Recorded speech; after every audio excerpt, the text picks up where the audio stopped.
Confidence ಅಲ್ಲಪ್ಪ, agreement ಅದು.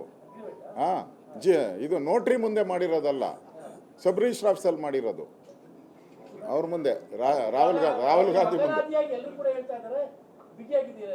ಹಾಂ, ಯಾರು? ಅಲ್ಲ, ನಾನು ನಿಮ್ಮನ್ನೇ ಪ್ರಶ್ನೆ ಕೇಳ್ತೀನಿ, ವಿನಯದಿಂದ ನಿಮ್ಮನ್ನೇ ಪ್ರಶ್ನೆ ಕೇಳ್ತೀನಿ. ಬಿಗಿ ಅಂತ ಹೇಳಿದ್ರೆ ಏನು? ಅವ್ರು ಯಾರೋ ಒಬ್ಬ MLA ಇದ್ರಲ್ಲಿ ಮೊನ್ನೆ ನನ್ನ ಹೇಳಿದ್ನಲ್ಲಪ್ಪ, ನನ್ನ ಹೆಸರೇನು ಅಲ್ಲಪ್ಪ, ಉತ್ತರ ಕರ್ನಾಟಕದನ್ನೇ ಅವಕಾಶ ಕೊಟ್ಟರೆ ನಾನೇ ಆಗೋತೀನಿ ಅಂದ MLA. ಅವ್ರು ಯಾರೋ ಹಾಂ, ಶರಣಪ್ಪನ ಏನೋ ಅವ್ರ ಹೆಸರು. ಹಾಂ, ಅಲ್ಲ ಅವ್ರು ಹೇಳಿದರು. ಈಗ ಪ್ರಧಾನಮಂತ್ರಿ ಒಂದೇ ನಿಮಿಷ. ಈಗ ಪ್ರಧಾನಮಂತ್ರಿ ನಾನು ಆಗ್ತೀನಿ ಅಂತ ಯಾರಾದರೂ ಒಬ್ಬ BJP ಅವರು, ಒಬ್ಬ MP ಎಲ್ಲಾದರೂ 11 ವರ್ಷದಲ್ಲಿ ಹೇಳಿದಾರ?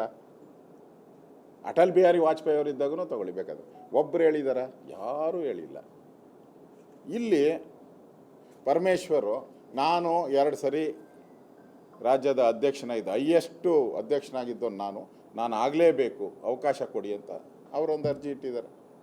DK ಶಿವಕುಮಾರ್ ಏನು ಪ್ರಶ್ನೆನೇ ಇಲ್ಲ, ಅರ್ಜಿ ಅಲ್ಲ, ಆ ಕುರ್ಚಿಗೆ ಟವಲ್ ಹಾಕ್ಬಿಟ್ಟು ಸುತ್ತಬಿಟ್ಟವ್ರೆ. ಅದನ್ನು ನನ್ನದೇ ಇದು ನನ್ನದೇ ಅಂತೇಳಿ ಸುತ್ತಬಿಟ್ಟವ್ರೆ. ಅವರು ದೇವಸ್ಥಾನ ಎಲ್ಲ ಹೋಗ್ತಾ ಇದ್ದಾರಲ್ಲ, ದೇವಸ್ಥಾನ ಮಾಟ ಮಂತ್ರಗಳು ಏನೇನು ಬೇಕೋ ಎಲ್ಲ ಮಾಡಿ ಇಟ್ಕೊಂಡವ್ರು. ಅವರು ಜಾರಕಿಹೊಳಿ ಅಲ್ಲಿ ನಾನೇ ಯಾಕೆ ಹಾಕಬಾರ್ದು ಅಂತಾರೆ. MB ಪಾಟೀಲ್ ನನಗೇನು ಕಡಿಮೆ ಐತೆ ಅಂತಾರೆ. ಅಂದರೆ ನಿಮ್ಮ ಮುಖ್ಯಮಂತ್ರಿ ಕುರ್ಚಿ ಗಟ್ಟಿಗಿದ್ರೆ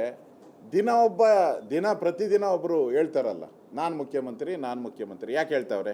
ನಿನ್ನ ಚೇರ್ ಗಟ್ಟಿಗಿದ್ರೆ ಯಾಕೆ ಹೇಳ್ತಾರೆ? ನಿನ್ನ ಚೇರ್ ಗಟ್ಟಿಗಿಲ್ಲ, ಅದಕ್ಕೆ ಎಲ್ಲರೂ ಅರ್ಜಿ ಹಿಡ್ಕೊಂಡು ಅರ್ಜಿ ಎಲ್ಲಿ ಹಾಕ್ತಾರೆ? ಖಾಲಿ ಇರೋ ಕಡೆ ಅರ್ಜಿ ಹಾಕ್ತಾರಪ್ಪ. ಇಲ್ಲಿ ಕೆಲಸ ಖಾಲಿ ಇದೆ ಅಂತ ಈ ಇಂಡಸ್ಟ್ರೀಸ್ ಮುಂದೆ ಹಾಕಿರ್ತಾರೆ ವೇಕೆನ್ಸಿಗಳು. ಸ್ಮಾಲ್ ಸ್ಕೇಲ್ ಇಂಡಸ್ಟ್ರಿ, ಗಾರ್ಮೆಂಟ್ ಫ್ಯಾಕ್ಟ್ರಿಗಳ ಮುಂದೆ ಕೆಲಸ ಖಾಲಿ ಇದೆ. ಹಂಗೆ ಕರ್ನಾಟಕದಲ್ಲಿ ಮುಖ್ಯಮಂತ್ರಿ ಪದವಿ ಖಾಲಿ ಇದೆ, ಅದಕ್ಕೆ ಎಲ್ಲರೂ ಅರ್ಜಿ ಹಾಕ್ತಾ ಇದ್ದಾರೆ ಅಷ್ಟೇ.